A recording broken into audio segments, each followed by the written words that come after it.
Praise the Lord. Good morning. જીવતા ઈશ્વરની સ્તુતિ થાવ અને પ્રભુઓના પ્રભુ અને રાજાઓના રાજાની સ્તુતિ થાવ. આજે ફરીને એકવાર આપણા ઈશ્વરે, આપણા પ્રભુએ, આપણા પરમેશ્વરે આપણને બધાને આજની આ સુંદર સવાર દેખાડી છે. Hallelujah, praise the lord.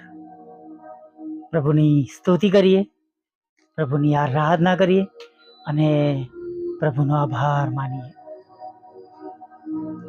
Hallelujah. હા વાલા મિત્રો, પ્રભુનો આભાર માનીએ. દરેક સંજોગોમાં, દરેક પરિસ્થિતિમાં, ચાહે પરિસ્થિતિ આપણને અનુકૂળ છે કે આપણને અનુકૂળ નથી. ગીતશાસ્ત્ર 34 આપણે વાંચીએ છીએ કે હું સર્વ સમયે યહોવાની સ્તુતિ કરીશ. સર્વ સમયે. શું આપણે આપણા ઈશ્વરની, આપણા પ્રભુની, આપણા પરમેશ્વરની સર્વ સમયે સ્તુતિ કરીએ છીએ, આરાધના કરીએ છીએ? Hallelujah, praise the lord. મિત્રો, પ્રભુ પર ભરોસો રાખીએ, વિશ્વાસ કરીએ અને જ્યારે એવા સમયમાંથી આપણે પસાર થતા હોય કે જ્યારે આપણી પોતાની યોજનાઓ પૂરી ના થતી હોય, આપણી પોતાના હૃદયની ઈચ્છાઓ પ્રમાણે થયેલું દેખાતું ના હોય, આપણી પ્રાર્થનાઓ બાદ પણ આપણને કઈ બદલાયેલું દેખાતું ના હોય, શાંત રહીએ, ધીરજ રાખીએ, પ્રભુ પર વિશ્વાસ રાખીએ. મિત્રો, એક વાત ખચિત છે કે તમે અને હું જે ઈશ્વરની સ્તુતિ કરીએ છીએ, જે ઈશ્વરની આરાધના કરીએ છીએ અને જે ઈશ્વરની ઉપાસના કરીએ છીએ, તેઓ તો પ્રાર્થના સાંભળીને ઉત્તર આપનાર ઈશ્વર છે.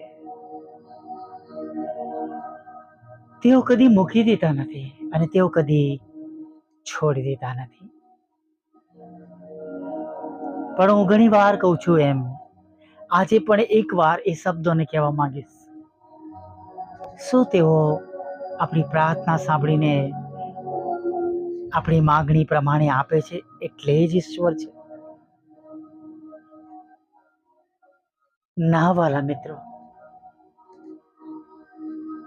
તેઓ એકલા જ ઈશ્વર છે. તેઓ ખરા ઈશ્વર છે. તેઓ પ્રભુઓના પ્રભુ છે, જેમની શરૂઆત નથી, જેમનો અંત નથી, જેઓ અનાદિકાળથી અનંતકાળ સુધી એવા ને એવા જ ઈશ્વર છે. હાલેલુયા. એ પ્રભુ છે અને પ્રભુ આપણે માટે સગળું સારું અને સર્વશ્રેષ્ઠ કરે છે. હાલેલુયા. પણ તેઓ આપે છે એટલે તમારા અને મારા પ્રભુ નથી. અય્યુબ પણ કહે છે તેમની પત્નીને નહીં કે શું યહોવા દુઃખ આપે તો શું મારે તેમની પાસેથી લેવું નહીં? જો પ્રભુ આપણી પ્રાર્થનાના જવાબ માટે શાંત છે તો શું આપણે તેમના પર વિશ્વાસ રાખવો જરૂરી નથી? આપણે ધીરજ રાખવી જરૂરી નથી? સાદ્રાક, મેસાક અને અબેદનગો કહે છે કે હે રાજા, અમારા ઈશ્વર અમને અગ્નિમાંથી બચાવી શકે એવા ઈશ્વર છે, પણ જો નહીં પણ બચાવે તો અમે તમારી મૂર્તિને પગે લાગીશું નહીં. રાજાનું કહ્યું માનીશું નહીં.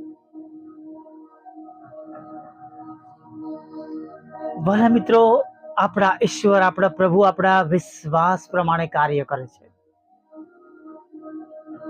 જ્યારે આપણે આપણા પ્રભુના પક્ષમાં રહીએ છીએ, આપણા પ્રભુને માટે સ્ટેન્ડ લઈએ છીએ, આપણા પ્રભુ પર વિશ્વાસ રાખીને સર્વ સંજોગોમાં તેમની પાછળ ચાલીએ છીએ, ત્યારે હું તમને ખચિત કહું છું,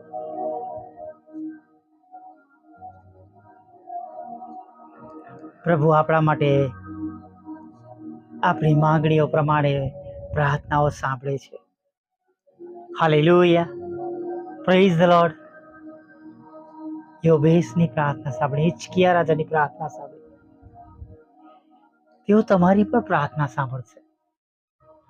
તમારી પોતાની, તમારા મુખમાંથી નીકળતી પ્રાર્થનાઓ જીવતા ઈશ્વર સુધી પહોંચશે. હાલેલુયા. હા, જે બાબતોનું આપણે ધ્યાન રાખવાનું છે, તેમની સમક્ષ આપણે પવિત્ર રહીએ, શુદ્ધ રહીએ. આપણી માંગણીઓ જગત પ્રમાણેની ન હોય, કોઈને નુકસાન કરનારી ન હોય, ન્યાય કરનારી ન હોય.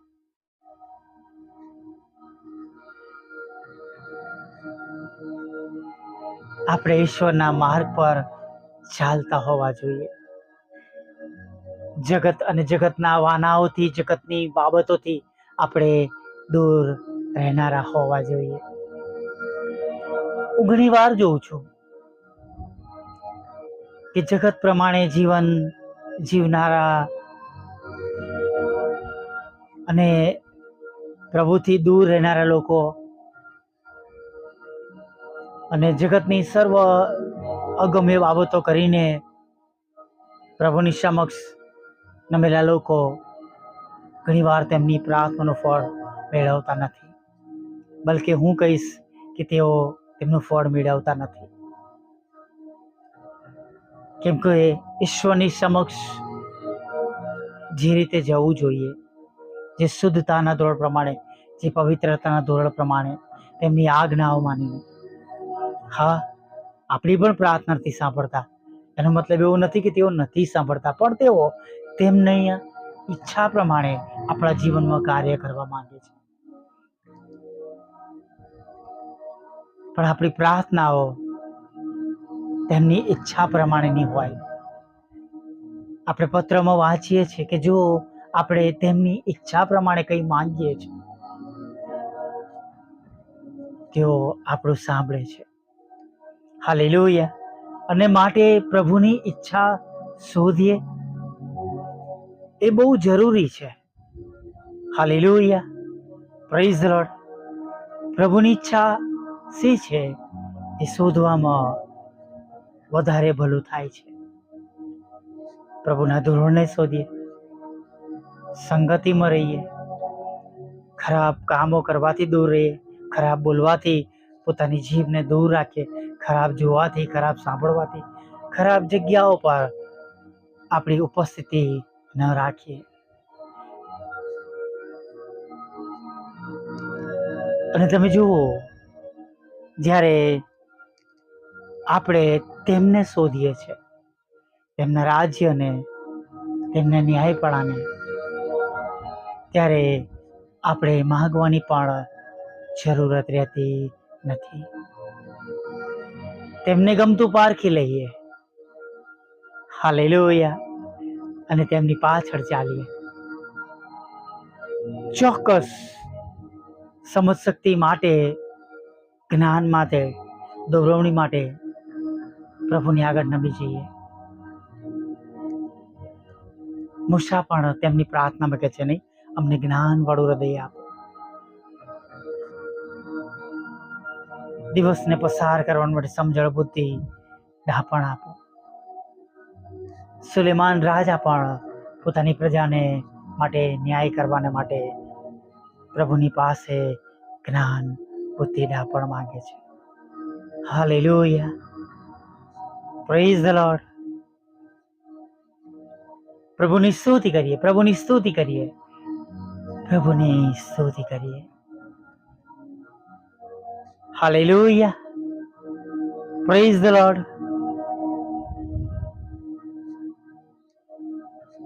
આવો પ્રભુની સ્તુતિ કરતા, આરાધના કરતા તેમની આગળ નમી જઈએ અને તેઓ ચોક્કસ આપણા બધાનું સાંભળશે. હાલેલુયા. પ્રેઝ લડાવો, પ્રાર્થનામાં જોડાઈએ. વલ્લભ પ્રભુ, અમે તમારી સ્તુતિ કરીએ છીએ ને તમારો પુષ્કળ આભાર માનીએ છીએ.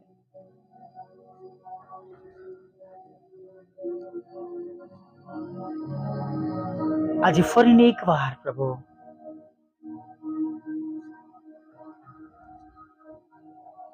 તમારું પવિત્ર અને રડું નામ લેવાને માટે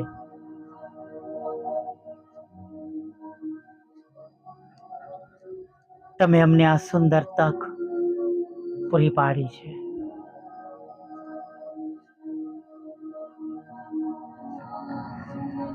આજે સવારમાં ફરી એક વાર પ્રભુ તમે અમને જીવતાઓની ભૂમિ પર રાખ્યા છે. પ્રભુ આજે સવારમાં ફરીને એક વાર પ્રભુ તમારી મોટી દયા, કૃપા અને કરુણા તમે અમારા પર રાખી છે.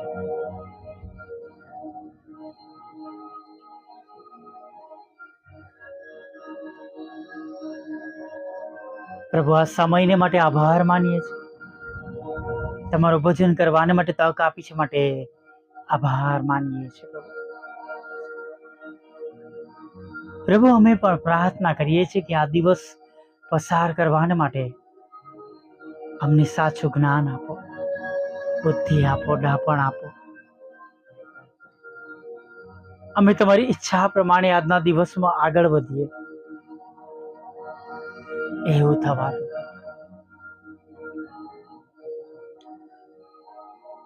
સાથે પ્રાર્થના કરીએ છીએ પ્રભુ, જે તમારા બાળકો આજે સવારે પર તમારા પર પુષ્કળ પ્રેમ કરીને તમારી સમક્ષ નમ્યા છે.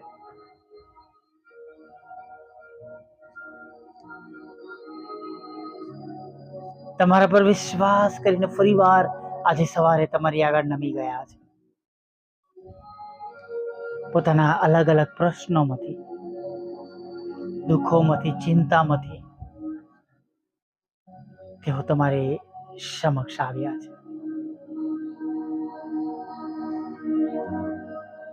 તમારા લોહીમાં ખરદાયેલા તમારા બાળકો છે ત્યારે પ્રાર્થના કરીએ છીએ પ્રભુ, સર્વ લોકોની ઈચ્છા પ્રમાણે પ્રભુ તેમના પર તમારી મોટી દયા, કૃપા અને કરુણા થાવ. પ્રભુ દરેક વ્યક્તિ દીઠ તેમની જરૂરિયાતો બદલાઈ જાય છે અને માટે અમે પ્રાર્થના કરીએ છીએ કે જેઓ તમને પોકાર કરી રહ્યા છે, તમને વિનંતી કરી રહ્યા છે, તે પ્રમાણે પ્રભુ તમે તેઓના હકમાં તેમની પ્રાર્થનાઓ સાંભળો.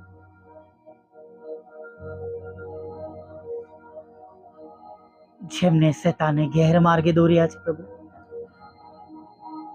તમે તેમનો બચાવ કરો. નશાઓમાંથી, વ્યભિચારમાંથી, ખોટી લતોમાંથી તમે બચાવી લો.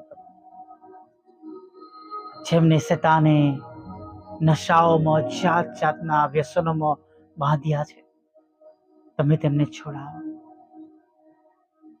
પ્રભુ. જેમને શેતાને ગેરમાર્ગે દોર્યા છે પ્રભુ, અને પ્રભુ ખોટી લત લાગી છે, ખોટી જીત છે પ્રભુ, ખોટા સંગમાં છે, તમે તેમનો બચાવ કરો પ્રભુ. જેઓના ઘરોમાં લડાઈ ઝઘડો છે, પતિ પત્ની વચ્ચે અણબનાવ છે, ડિવોર્સ સુધી પ્રભુ તેમનો કેસ પહોંચ્યો છે પ્રભુ, કોર્ટમાં પહોંચ્યો છે પ્રભુ, FIR છે, ખોટા તોહમતો છે, મદદ કરો પ્રભુ. પરિવારોને તૂટતા બચાવી લો. ડિવોર્સને, છૂટાછેડી બાબતોને દૂર કરો અને કુટુંબોમાં, પરિવારોમાં તમારી શાંતિ આપો પ્રભુ.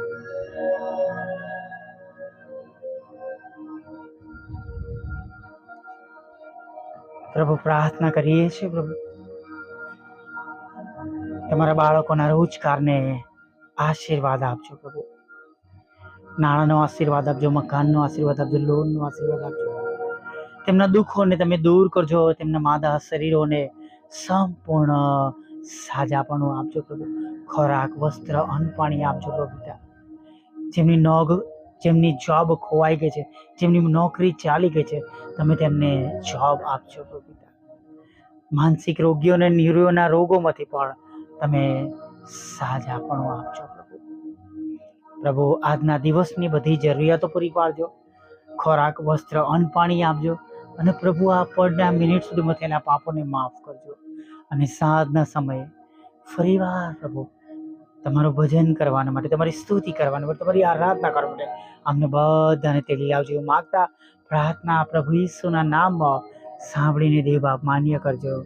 આમીન, આમીન, આમીન.